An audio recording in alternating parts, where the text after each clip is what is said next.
Before our very eyes, we are witnessing these signs.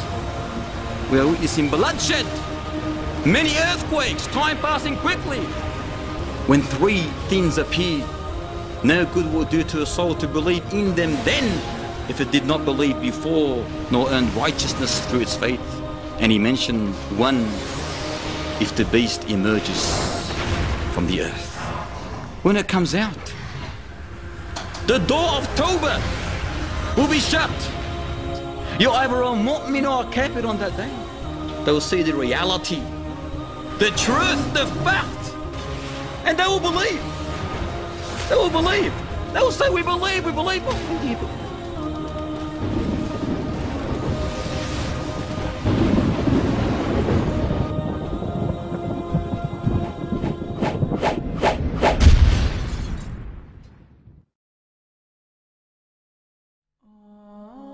Open your eyes. We are witnessing before our very eyes the clues of its approach of the hour through information in the Quran and Sunnah. The destitute shepherds, look at them, they're competing in building, constructing lofty high-rises buildings. The disappearance of knowledge. We are witnessing intoxicants, whether it's drunk or induced in great quantities. We are witnessing illicit sexual relations becoming widespread. It's become nothing, it's become norm. We are witnessing filthy riba. We are witnessing musical instruments becoming wide. Many earthquakes, time passing quickly. We are witnessing bloodshed, whereby the killer does not know why he killed, nor the killed know why he was killed. We are witnessing lack of trustworthiness, authority given to those who don't deserve it, the increase of police and their oppressors. We are witnessing the increase of tribulations, afflictions, trials, hatred, enmity between people. We are witnessing nudity, ladies dressed in nothing, literally nothing. We are witnessing the increase in the number of ladies and the decrease in the number of men. We are fortunate to have been blessed with such details of coming events as the last hour draws nearer. No other nation, no other people have been fortunate to have been blessed with such details of future trials and event. However, before our very eyes, we are witnessing these signs. They testify with certainty that we are indeed on the verge of a change. Thus we must take this matter seriously. We must prepare our luggage for our final destination. Allah Ta'ala says in Surah Al-Anbiya, اقترب للناس حسابهم وهم في غفلة معرضون.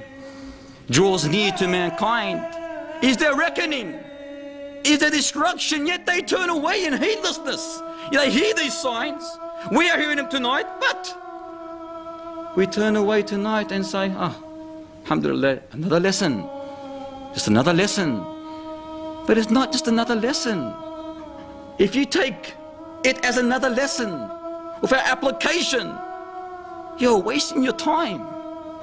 It must move yourself, make you move, make your body change, live differently from tonight. إِنَّهُمْ يَرَوْنَهُ بَعِيدًا وَنَرَاهُ قَرِيبًا. They see it, the day of judgment, as a far off event. But Allah says, we see it as quite near. In Surah Muhammad he mentions, are they waiting for anything except the hour to come to them suddenly? But its signs have already come. This is Allah talking to us, brothers and sisters. Allah saying to us, what are you waiting for? Are you waiting for the major sign to come and hit you?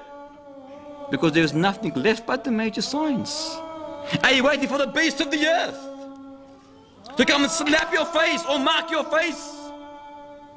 with the word mu'min or kafir, when this very strange, amazing, speaking, huge, hairy beast of the earth emerges? So hairy that you will not be able to tell its front from its rear, having two things that were owned, possessed by two previous prophets, the rin of Sulaiman and the rod of Moses. When it comes out, this beast won't give you a chance. It won't give you a chance. You're either a mu'min or a kafir on that day. As soon as the people see this beast, they'll be terrified. But where are they going to hide? They cannot hide. This is a major sign decreed by the Almighty Lord. When it sees the believer, this speaking beast, it will adorn the believer's face by writing the best word that can ever be written. It writes on his face, mu'min, believer. What a beautiful word. A sign of humbleness, submissiveness, devotion, motivation, obedience to the Almighty Lord. Isn't this what we want? Do you not want the beast of the earth to mark your face with mu'min? Because that word mu'min will end up being eternal salvation for you. If we only understood what the word believer meant. But are we believers? Question yourself. And when it sees the disbeliever, it will destroy his face or her face. And this is not symbolic or metaphoric, it's reality, it's genuine. It will destroy the disbeliever's face by writing the dirtiest, the worst word that can ever be written. Kafir, a sign of infidelity, disbelief, filth, a sign of dirt. Is that what we want? A'udhu billah. If this beast comes out, the door of repentance is closed. Once it comes out, you cannot say no more, Allah, I believe, please put mu'min here. No, it's too late. Likewise, another sign that if it emerges, no good will do to the soul to believe in it then, is the sun rising from the place of its setting, the west. When they see the sun coming from the west, they'll say, we believe. But when do you believe? After you've seen reality? Where were you before? Muhammad asked Abu Dhar, Ya Abu Dhar, do you know where the sun goes when it sets? He said, I do not know, O Prophet of Allah. He said, it travels until it prostrates itself beneath the throne of the Almighty Lord, seeking permission for it to rise again. This is every single time. When the sun sets, every single time, it seeks permission. Ya Rab, can I rise or not? And Allah will allow it to. But a time will come when Allah will say, go back from where you came. And that will be the day, as the hadith mentions, that no good will do to a soul to believe in it then, if it believed not before, nor earned righteousness through its faith. Where are those who joke, who take it as a mockery, as a laughter, who say it does not mean this, it means another meaning, symbolic, it's something else? Wallahi, you will not be able to benefit after you see it with your own eyes.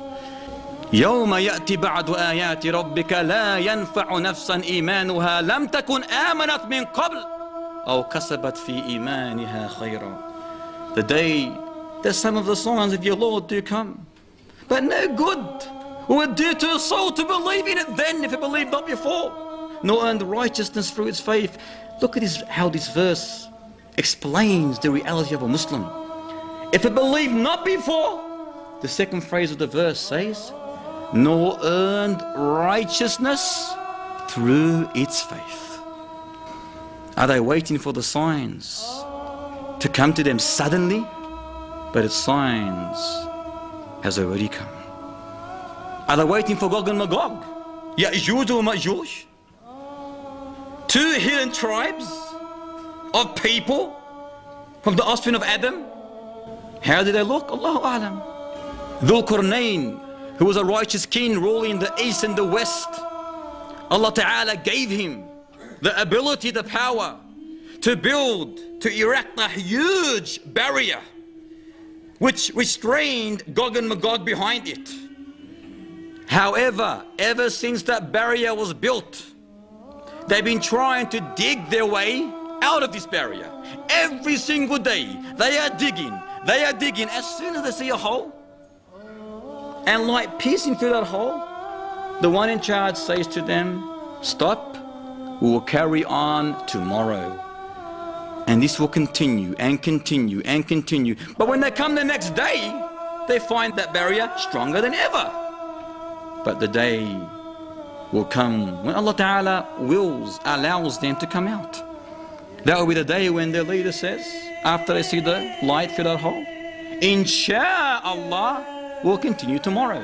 So the next day they come and see the hole exactly as they left it. So they continue digging that hole until they come out. And they ravage the earth. They harm the people. They will strike their arrows into the heavens and it'll come back with some kind of blood on it. They will say, we have beaten the people on the earth and overcome those in the heaven. They'll go past a lake in Palestine. The first one that gets to this lake, he will start drinking. When the last one gets to this lake, he will say, there used to be water here. In other words, they would have drank all the water. It's a huge lake. This Antichrist, this one-eyed liar, he will be given 40 days, but one of those days will be like 1 year. Another would be like 1 month. A third would be like 1 week. And the rest of the days would be like our normal days. He was described as being huge, a huge man, red complexion, short curly hair, one-eyed. The other eye looks like a floating grape, a floating grape. Between his two eyes, written, Kafir, the dirtiest word that can ever be written. Every single Muslim will be able to read this word, literate or illiterate, except those who are not believers. He mentions, ﷺ, that no tribulation on earth since the creation of Adam will be worse than the tribulation of this liar, of the Dajjal. He will begin by saying, I am your prophet, but there will be no prophet after me, ﷺ said. Then he will claim that he is the Lord, he is your Lord, but you will not see your Lord until you die. He will have with him paradise and hell, but that which he claims paradise is reality, hellfire. And that which he claims to be hellfire is paradise. He will be given the authority, the power over one man whom he will kill. He will say, look at this slave of mine. I will resurrect him. And he will still claim that he has a Lord other than me. So Allah Ta'ala will resurrect him. And the Dajjal will ask him, who is your Lord? He will say, my Lord is Allah. Allahu Akbar. My Lord is Allah Ta'ala. And he will say that you are the enemy of Allah Ta'ala. You are the Dajjal. And he will say, by Allah, I have never been more sure of this than I am today. And Muhammad said about this person, he will have the highest status among my ummah in paradise. Wouldn't you like to be this person? Subhanallah. Yani wallahi, we should be doing dua day and night to be this person. In another narration, it's mentioned that the Dajjal will try to slaughter him, saw him in two again. He did it the first time by the will of Allah. He'll try to do it again, but Allah Ta'ala will make the space between his collarbone and neck copper. So he will try and he will be unsuccessful. He will not be able to do anything to him. Then he'll grab him by the legs and the arms and throw him to what they believe his evil followers as being hellfire, but in reality he's been thrown into eternal bliss of paradise. And the narration mentions in that one that he will be the greatest martyr in the sight of Allah, Lord of the worlds. He will pass through a town, this evil one-eyed liar, this Satan. He'll pass through a town whose people will deny him, and all the livestock will die. They won't be called livestock after that, they'll be called dead stock. And then he'll pass through another area whose people will believe in him. So he will issue a command to the heavens, rain, and it rains. And to the earth, to bring forth its crops, and it does by the will of Allah Ta'ala. And the grazing animals return from grazing fatter than ever, big chubby bellies, because of the crops that the earth produces. He will walk on earth like a cloud driven by fast wind, calling people to his false religion. Who are his followers? The majority of his followers are Jews. One narration says 70,000 Jews. And likewise Arabs. The narration mentions Arabs will be a lot of his followers, the ignorant Arabs. He'll go to an Arabian desertman, like a nomad, Bedouin, and he will say to him, what would you do? Or what would you say? Would you believe in me if I bring back your mother and father? He said, yes. You know what can do that but Allah Ta'ala. And Allah Ta'ala will make that. He will assume, two devils will assume the appearance of his mother and father, and then they will call out to this child, oh son, follow this person for he is your Lord. Follow him for he is your Lord. And likewise, his followers will be ladies, females. In one narration it mentions that the man will tie his mother, his sister, his daughter, his auntie, and every female relative to a pole, fearing that they may chase this one-eyed liar. As for his death, it will be time for Salat al-Fajr, when Isa ibn Maryam will descend, and he will descend wearing two garments dyed in saffron, placing his hands on the wings of two angels. As he's descending, he lowers his head. Beads of perspiration will fall from it. If he raises his head, beads of pearls will scatter from it. His fragrance, any kafir, every kafir that smells it will die. And it can be smelt, his breath, as far as he can see. A whole group of Muslims gathered together, ready to fight the Dajjal. It will be Salat al-Fajr, and the Iqamah will be just about to be announced, when the leader of this prayer of the congregation will be Al-Mahdi, Muhammad ibn Abdullah. He will step back when he notices Isa coming down, and he will tell Isa, please lead us in prayer. But Isa will place his hands between the shoulders of the Mahdi, and he will say, pray, for the prayer has been made or announced for you. So Al-Mahdi prays, and after the prayer, Isa alayhi salam says, open the gate. The gate will be opened, and behind that gate will be no other than this one-eyed liar with an army of Jews. And there they will be bearing, all of them, a sword and a shield. When they see this enemy of Allah Ta'ala, the Antichrist, when he sees Isa alayhi salam, he starts dissolving like salt dissolves in water, and he run away. But Isa will call out and say to him, you will not die until I strike you with my sword. So he will meet up with him on a gate called the Eastern Gate of Lad. This is all in the Middle East. And there, Isa alayhi salam will strike him with his sword, and he will die. And all the Jews, his army, will be deflated. There will be nowhere to hide, not a wall, not a tree, not a stone, not a creature, except this inanimate or animate creature will say, O Muslim, behind me is the Jew, come and kill him.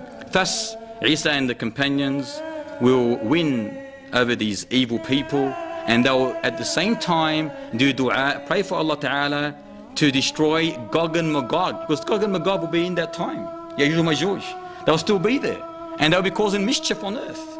So they'll do dua, Isa will do dua, and the companions of Isa, the Muslims, that Allah Ta'ala destroys Gog and Magog. So Allah Ta'ala will send an insect that will destroy Gog and Magog by biting them on their necks, and the next day they will all perish as one. And then they'll do another dua to Allah Ta'ala, that He sends birds like the camel's necks, long birds, which will carry Gog and Magog and take them wherever Allah Ta'ala wills, and that will be the end of them. After that, peace and security will prevail on earth, whereby the lions will graze with the camels, the tigers with the cattle, the wolves with the sheep, the kids will be able to play with snakes without coming to harm, wealth will be in abundance, no one will care about it, the rain will come down in abundance, the earth will bring forth its blessings. A single pomegranate, you know what Roman is, the Roman pomegranate, will be eaten by a whole party, and they'll even seek shelter underneath its skin. A milch camel will supply for a whole party of milk.